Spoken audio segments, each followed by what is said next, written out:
The laughingstock. The massive dome of the Galactic Assembly stretched across the void station like a crystal bubble, holding back the darkness of space.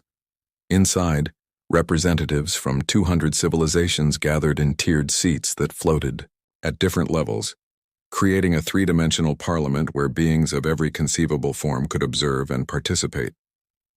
The air shimmered with translation fields, converting hundreds of languages into comprehensible thought patterns for each species present.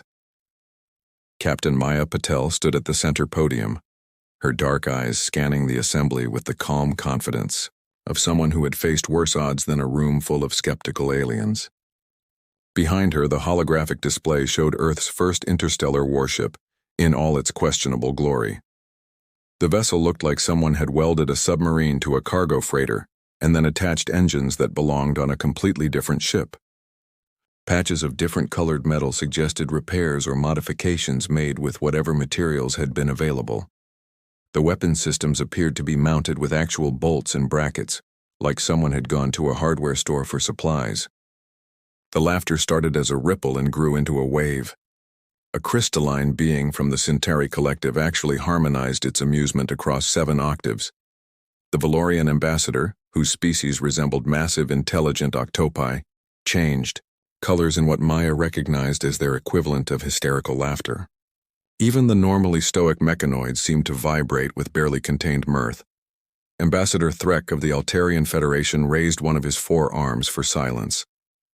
His species had been spacefaring for 6,000 years, and his bearings showed every century of that superiority. His voice resonated through the chamber with patronizing warmth. Captain Patel, we appreciate humanity's enthusiasm.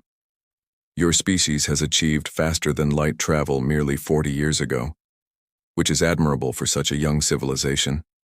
However, the threat we face requires sophisticated weaponry and advanced tactical systems. Maya remained perfectly still, her military training keeping her posture rigid despite the humiliation. Ambassador Threk, humanity requests the opportunity to contribute to the defense fleet. Our ship may not look like much, but we believe we can help. Your vessel, Threk zoomed the hologram to focus on what appeared to be duct tape holding certain panels together, uses chemical rockets for secondary propulsion. Chemical rockets. My species abandoned such primitive technology before your ancestors discovered fire. Your primary weapons appear to be projectile-based. You're literally planning to throw metal at an enemy that commands antimatter weapons and quantum shields. The assembly erupted in fresh laughter. Maya noticed her communications officer, Lieutenant James Park, clenching his fists at his station. She caught his eye and gave him a subtle shake of her head. Not yet. Furthermore, Threk continued, his voice now taking on the tone of a professor lecturing particularly slow students. Your defensive systems consist of what exactly?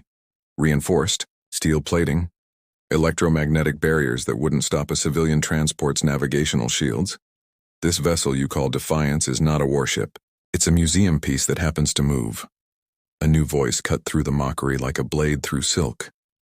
The Krellian Empire grows tired of this assembly's delays. The laughter died instantly. Every being in the chamber turned toward the communication screen that had materialized above them. The face that appeared belonged to Warlord Zekros of the Krellian Empire. His species looked vaguely reptilian, with scales that seemed to absorb light rather than reflect it.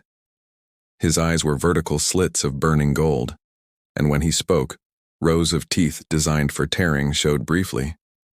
You have received our terms, Zekros continued. Submit to Krellian rule or face annihilation. You have wasted 3 cycles debating. Our armada of 800 vessels approaches your core systems. You have 1 more cycle to surrender, or we will demonstrate why 11 star systems have already fallen before us. The transmission ended, leaving the assembly in stunned silence. Several smaller delegations immediately began arguing for surrender.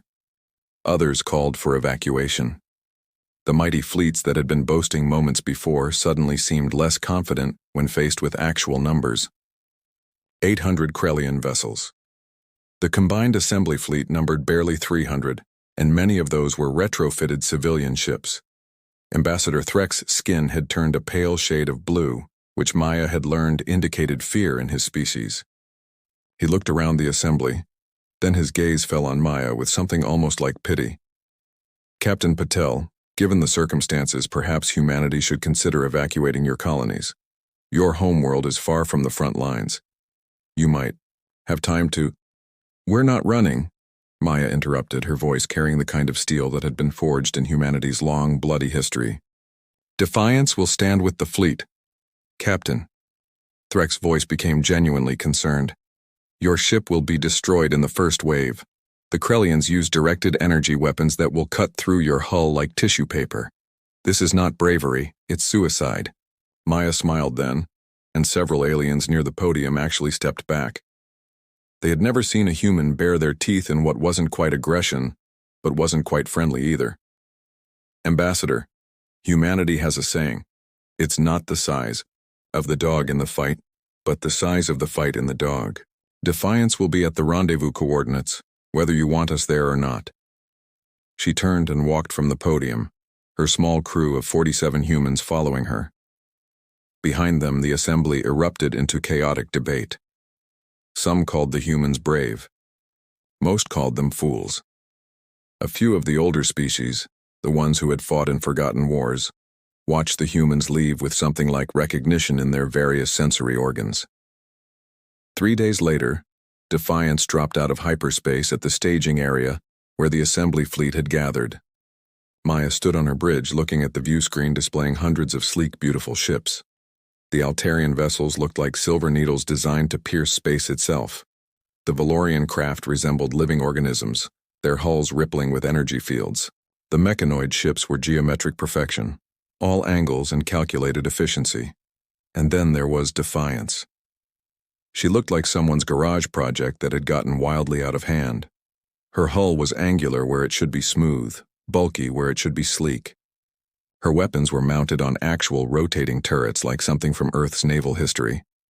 Her engine nacelles were clearly repurposed from at least 3 different vessel types. The communications channel came alive with barely concealed snickers and outright mockery. Maya heard someone compare Defiance to a flying scrapyard. Another voice wondered aloud if humans had actually welded kitchen appliances to their hull for extra armor. Captain, Lieutenant Park reported, trying to keep the anger from his voice. We're receiving a transmission from Admiral Threk. He's assigning us to the rear guard with the medical frigates and supply ships. Of course he is, Maya muttered.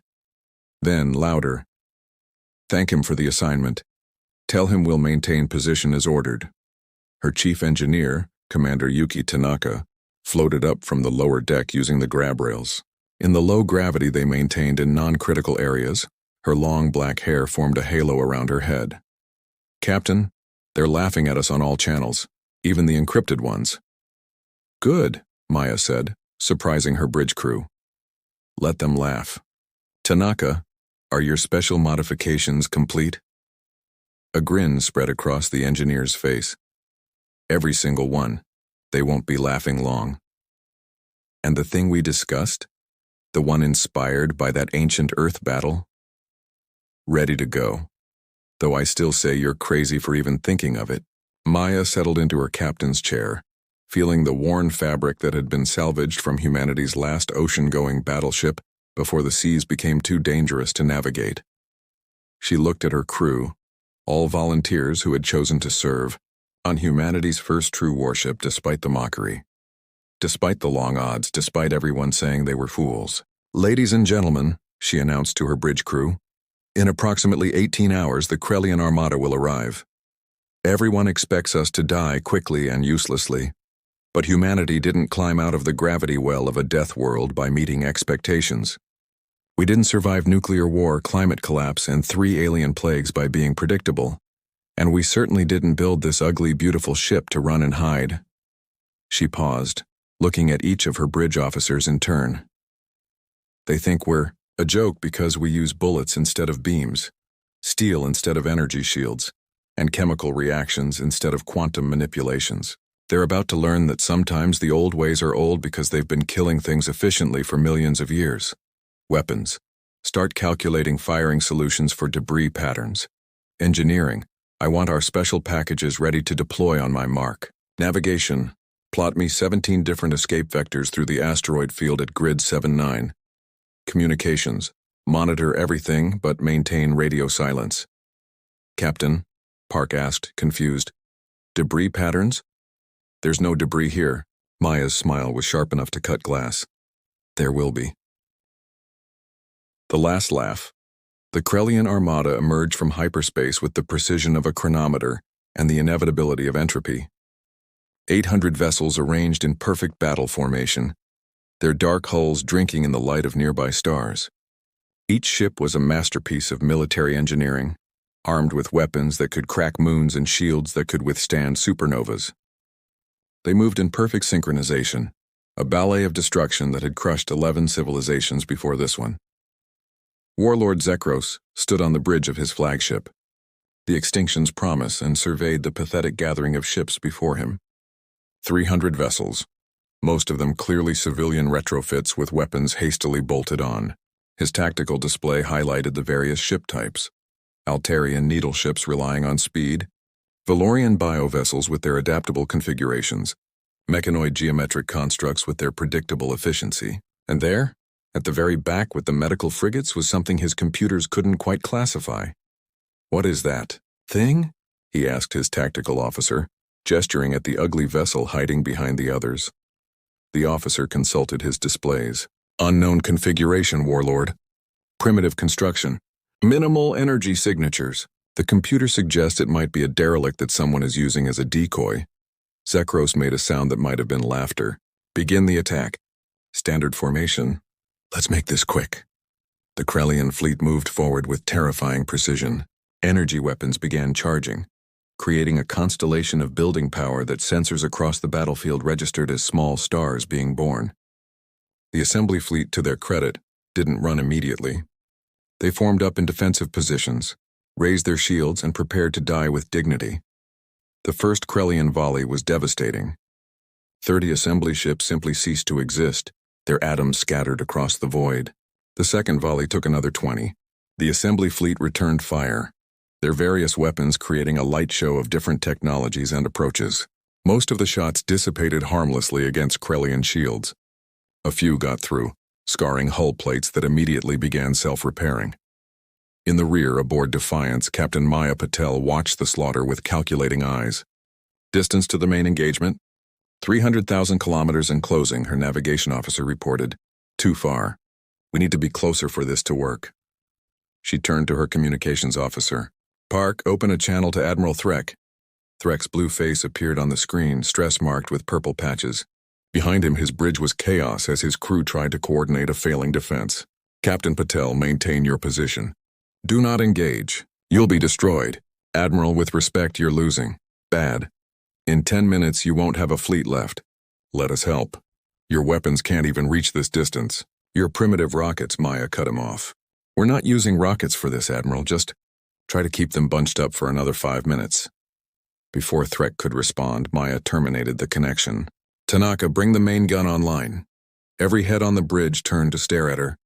"Captain," Tanaka said slowly, "that's not a gun. It's a mass driver for mining asteroids that we modified into the biggest railgun humanity has ever built." "I know. Charge it up." The lights on Defiance dimmed as power flowed into the massive electromagnetic rails that ran the entire length of the ship. The vessel actually groaned from the magnetic forces building within her hull. On the tactical display, the Krellian fleet was continuing its methodical destruction of the assembly forces. They had settled into a pattern, focusing fire on specific targets, maintaining perfect formation. "Captain," the weapons officer called out, voice tight with excitement, "we have a firing solution, but at this range, even at 10% light speed, they'll have time to dodge if they see it coming." Maya agreed. "But they won't see it coming because they're not looking for it. Their sensors are calibrated for energy weapons, antimatter signatures, quantum fluctuations. They're not scanning for a chunk of metal moving really, really fast. Fire." Defiance bucked like a living thing as the railgun discharged. A solid tungsten rod, 3 meters long and specially designed to maintain cohesion at relativistic speeds, erupted from the front of the human ship. It crossed the 300,000 kilometers in seconds, moving so fast that by the time the Krellian sensors registered its existence, it had already arrived. The rod struck the Krellian cruiser Inevitable Victory amidships. At 10% the speed of light, the kinetic energy was devastating. The cruiser didn't explode so much as transform into a rapidly expanding cloud of superheated particles. The debris, still carrying tremendous momentum, scattered into the ships behind it. Secondary impacts destroyed 2 more vessels and damaged a dozen others. For a moment, the entire battle stopped. Both fleets seemed to hold their breath, trying to process what had just happened. Warlord Zekros was the first to recover. All ships, evasive maneuvers. Find that attack source and destroy it. But Defiance was already moving. Her chemical rockets, so mocked by the assembly, ignited with primitive fury. The acceleration was brutal, the kind that would have torn apart the more elegant ships of advanced civilizations. But Defiance had been built by humans, who thought nothing of pulling 9 Gs in a fighter jet for fun. Her crew, strapped into acceleration couches, gritted their teeth and endured. Deploy the packages, Maya grunted against the G-forces. From Defiance's cargo bay, dozens of containers ejected into space. They looked like garbage, like debris, like nothing worth targeting. The Krellian fleet, now breaking formation to hunt the human ship, ignored them completely. The containers drifted into the middle of the Krellian formation and detonated. They didn't explode with antimatter or fusion. They didn't create exotic particles or quantum disruptions. They simply released their contents. Millions upon millions of ball bearings moving in every direction at significant fractions of orbital velocity. It was a trick as old as human naval warfare updated for space. Create a cloud of debris that the enemy has to fly through. Krellian shields designed to stop coherent energy beams and deflect large projectiles were suddenly faced with a problem they'd never encountered. Each ball bearing carried little energy individually, not enough to trigger the shield's defensive responses. But there were millions of them, and ships moving at combat speeds ran into them like rain. The results were devastating. Viewports cracked and shattered. Sensor arrays were sandblasted into uselessness. Delicate equipment exposed to space was riddled with tiny holes. Ships designed to be invulnerable to the most advanced weapons in the galaxy were being crippled by what amounted to sophisticated gravel. Human vessel. Zekros's face appeared on every screen in the battle, his rage distorting his features. You dare use such primitive tricks against the Krellian Empire? You will burn for this. Maya, still pressed into her chair by acceleration, managed to reach the communication controls. Warlord, you made one mistake. You assumed primitive meant ineffective. You forgot that gravity is primitive and it holds galaxies together. Nuclear fusion is primitive and it powers stars. And killing. Killing is the most primitive thing there is, and humans have been perfecting it since before we could speak. She cut the connection and shouted to her crew. Tanaka, is the special surprise ready? You're insane for even thinking of this. Tanaka yelled back, but she was grinning. But yes, it's ready. Do it. From Defiance's modified cargo section, something emerged that made every spacefaring species in the battle question their sanity. It was a small craft, barely large enough for one person, with an engine strapped to it that was clearly too powerful for its frame. And riding it, in nothing but a modified spacesuit with extra armor welding to it, was Commander Marcus Webb. Defiance's ordnance specialist. He was riding what could only be described as a space motorcycle with a nuclear warhead attached to the front. This is the stupidest thing anyone has ever done, Webb broadcasted on an open channel, laughing maniacally. And that's why it's going to work. The Krellian fleet, already dealing with the debris field and trying to track Defiance, didn't know what to make of this tiny object accelerating toward them at insane speeds. Their targeting computers couldn't lock onto something so small moving so erratically. Their protocols had no response for one person on what appeared to be a suicide run. Webb weaved between energy beams that could have vaporized small moons. He rolled and spun, using the overpowered engine to change direction in ways that would have liquefied him if not for the specialized drug cocktail flooding his system, a mix that temporarily reinforced his body against G-forces, while also making him fearless to the point of insanity. He reached the Krellian flagship, Extinction's Promise, and at the last second, ejected from his makeshift vehicle. The nuclear motorcycle continued on its path, slamming into the flagship's bridge section. The warhead detonated, not with enough force to destroy the massive vessel, but with enough electromagnetic pulse to fry every system in a 3-kilometer radius. Webb, floating in space, was grabbed by a retrieval drone from Defiance as the human ship passed by at velocity. that should have been impossible for something so ugly.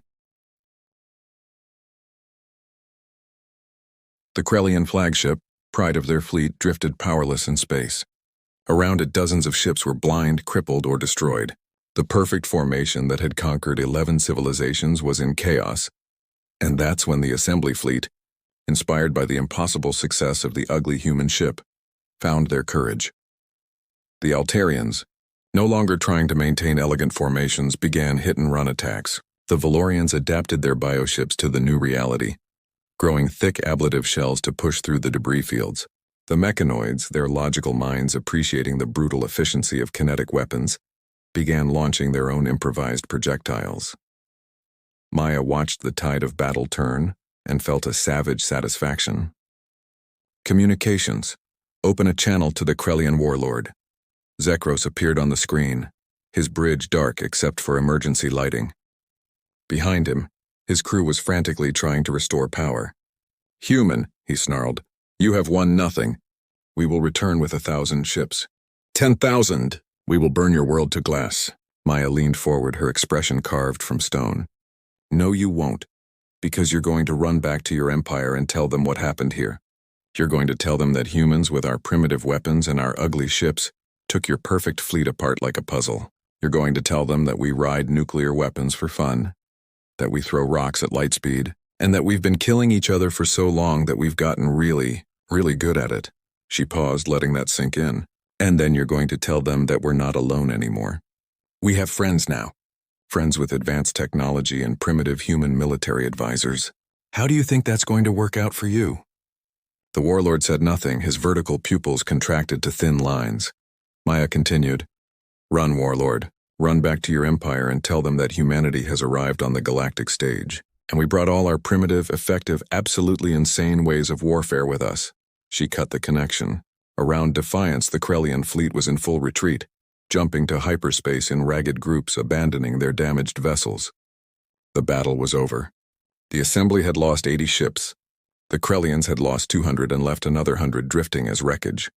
Admiral Threk's face appeared on the main screen, his blue skin now showing patterns of what Maya recognized as awe. "Captain Patel, how did you do this?" Maya leaned back in her chair, exhaustion suddenly hitting her. "Admiral, you build weapons to fight the last war you won. We built weapons to fight the next war we might lose. Your technology is superior, but it's specialized. Ours is crude, but it works on everything. A rock thrown hard enough doesn't care about your shield frequency. A nuclear explosion doesn't need to understand your computer systems to fry them." "The assembly owes humanity a great debt," Threk said solemnly. "And an apology. We mocked you, but you saved us." "We don't need apologies, Admiral. But we would like something else." "Name it," Maya smiled. "A seat on the Security Council, full membership in the assembly, and access to your technology archives. We have some ideas about combining your advanced tech with our primitive weapons. I think you'll find the results interesting." Threk actually shuddered. "Captain, I've seen what you do with primitive technology. I'm terrified to see what you'll do with advanced equipment." "Good," Maya said. "That's the appropriate response." Defiance out. As the connection closed, her bridge crew erupted in cheers. They had done it.